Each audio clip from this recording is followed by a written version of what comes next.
Labis na humahanga ang gobernador kay Tata dahil nakita niya ang kanyang kabataan sa kanyang mga karakter. Naisip niya kung paano siya nagsimula bago niya nakuha ang kanyang mga plano. Napakasipag ni Tata. Bukod pa roon, madali siyang mag-adjust, madali siyang matuto, kaya sinabi ng gobernador na maaring malayo din ang marating niya. Matutupad niya ang kanyang mga pangarap kapag itutuloy lang niya. Isang beses nga ay naabutan siya ng gobernador kung saan sobrang gabi na. Malalim na ang gabi, ngunit naroon pa rin siya sa opisina at may ginagawa pa rin.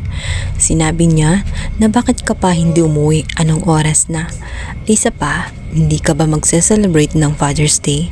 Dito naman ay nasabi ng diretsyo nitong si Tata na matagal na siyang walang ama. Bakit naman siya uuwi? Wala namang maging dahilan. Hindi siya nagse-celebrate ng Father's Day.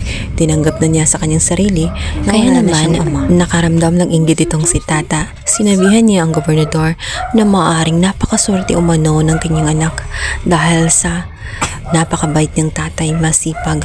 Kaya naman deserve nga na bigyan ng reward siya. Ngunit ang guilty ang gobernador sapagkat may isang bagay siyang hindi nagagawa. Alam niya kasi na meron siyang anak na matagal na niyang hinahanap at ito nga ay babae. Walang kamalay-malay ang dalawa na sila ay mag-ama.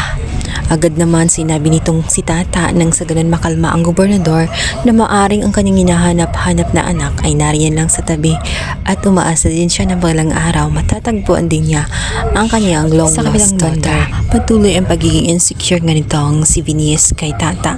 Nakita niya na kahit anong gawin niya ay patuloy pa rin si Tata at ginagalingan pa nga lalo ang kanyang trabaho. Inis na siya dito dahil gusto na nga niya mawala sa kanyang landas itong si Tata. Pakiramdam niya kasi ay balakay si Tata sa kanyang mga plano. Hindi niya kayang gawin ang mga ginagawa nitong si Tata. Kaya naman lagi niya itong pinag-iinitan.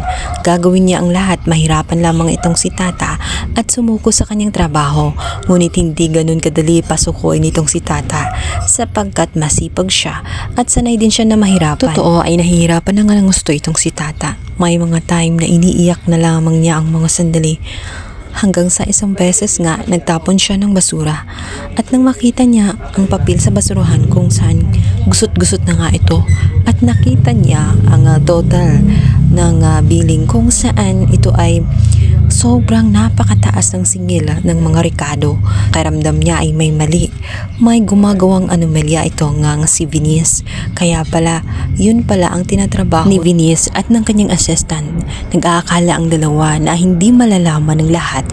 At sabi pa ng kanyang assistant, malalaman lang ito kung marunong sa presyo ng mga rekado ang titingin ng total. Kaya naman, laking malas naman nila dahil si Tata ay sanay na sanay sa mga rekado sapagkat laking palengke nga siya at nagluluto din siya ng pagkain na batchoy na kanilang tinitinda. At dahil nga sa takot si Tata na mawala ng trabaho, nananahimik siya. Ngunit sadyang malalaman nga ng gobernador at ng asawa ng gobernador ang kalokohan na ginawa nga nitong si Venus sapagkat mahuhuli na sila sa sarili nilang mga bunganga.